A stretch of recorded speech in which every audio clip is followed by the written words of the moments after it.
Hello everyone, welcome to Team WS channel. So today in this short video, I will show you how to set Valheim resolution or screen size according to your monitor. So first of all, just go to settings and check your monitor size. And then open Valheim and go to settings.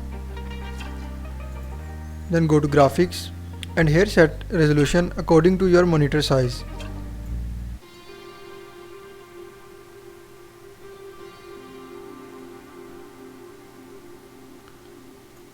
And after selecting resolution, just click on OK to save. So that's all for this video, and if you like this video then hit like button and also don't forget to subscribe to WS channel. Thank you for watching.